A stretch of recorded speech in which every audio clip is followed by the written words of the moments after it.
just go race, you know?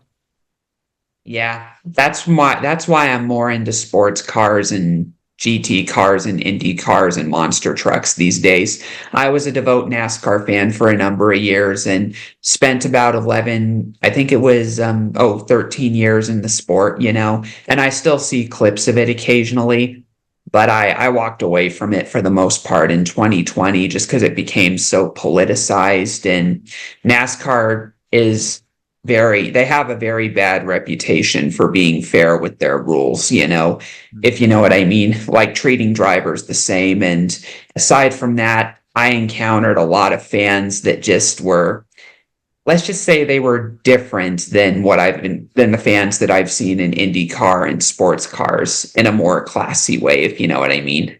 Mhm. Yeah. Yeah. I mean, it's I'm glad that there's options for kind of all flavors of fans, and there you can go to different races, and like, yeah, talent in the field of NASCAR is indisputable. There's some Mhm. really amazing examples, right? And also like in the teams and the engineering crews and everything, like it's there, but there's another element of the brawling part of it and kind of thing, and like that's just an aspect of that, and let them have that. And other places, it's like totally clinical and pristine, and you can't even like pass like a line on the track without getting a, multiple seconds penalty. And I find Trans Am hits an awesome mix there because it's a real team against team battle, and there is rubbing, but I always found the rubbing almost always to be very like, it's kind of like to show you're there, but it's not the one where it's like you at least not today. I know maybe in the past there's been some harder gloves on, but I think it's a very clean level of like door to door and trading paint, and the cars can take quite a bit as well, both front, back, side, and as long as you don't hit like suspensions and uprights and stuff, which means you can keep kind of carrying through the race. And yeah, I think Trans Am is like on an upswing um, over the last like few years. That's just amazing. Yeah, I agree with you. And I don't really agree with brawling or the intentional wrecking in NASCAR as well. I mean, I don't agree with that at all, just because I have experience with seeing how fast those cars are. I've ridden in one of those in the past when I was devoted to NASCAR, and I was actually at the Cup race in 2012 where Jeff Gordon got in trouble for wrecking Clint Bowyer, and I was sitting in turn four at the time, if you know what I mean. And I was still pretty high in the grandstands, but this is what I remember about that. The race was coming to an end with Kevin Harvick on his way to a sure victory, and the laps were winding down. I think there was like 10 laps to go or something, and Harvick was far ahead of the field. And Jeff Gordon and Clint Bowyer got into an on-track issue where I think Clint squeezed Jeff into the fencing, and it was an accident. It was just rubbing, like you said, rubbing side by side.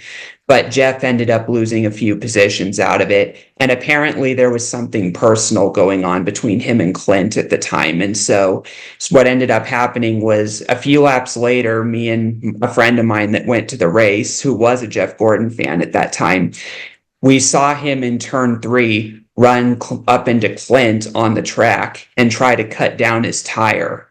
And we knew he was trying to wreck Bowyer intentionally. And Jeff ended up getting his own tire cut out of it and then hit the wall. And we heard on the trackside intercom from the announcer that Jeff was told by NASCAR to enter the pits for the rest of the race. And what happens in the next couple of laps?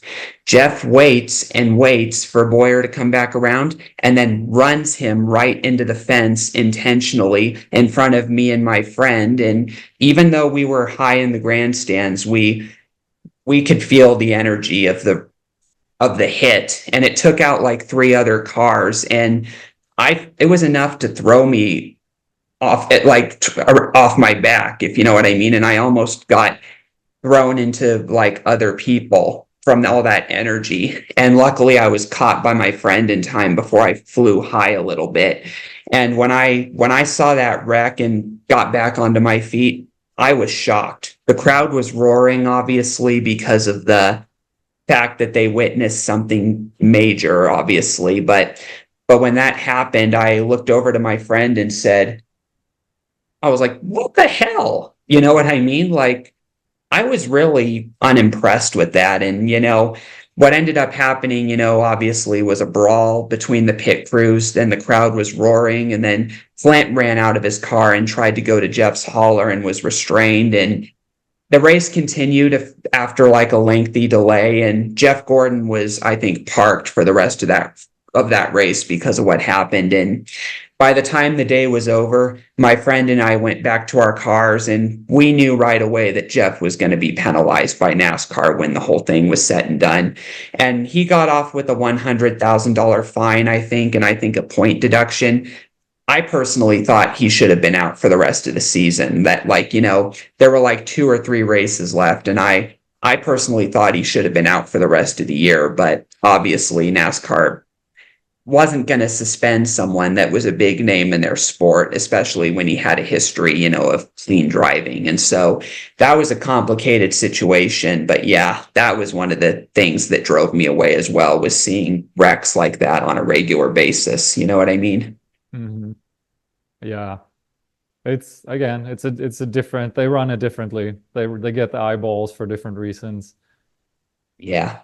Yeah. Yeah, but Trans Am, I remember seeing the TA2 race in Nashville, and that was the first race I attended involving Trans Am, and Really. I saw it way differently there. I saw that as being racing the way that they should have been, that there should be, The drivers respect each other and not one wreck in that race ever happened. I mean, there were cars that broke down or stopped on the track, but nobody ever spun each other out or wrecked each other. And I found that to be very classy. And the drivers were nice afterwards. Like, I got to interact with some of the TA2 drivers afterwards, like Thomas Merrill. And I think I saw Tony Ave at one point, along with Boris Said. So, it was nice to see and interact with those guys and see the difference in culture. And I really liked that they were fan friendly and open to the fans, unlike NASCAR, if you know what I mean.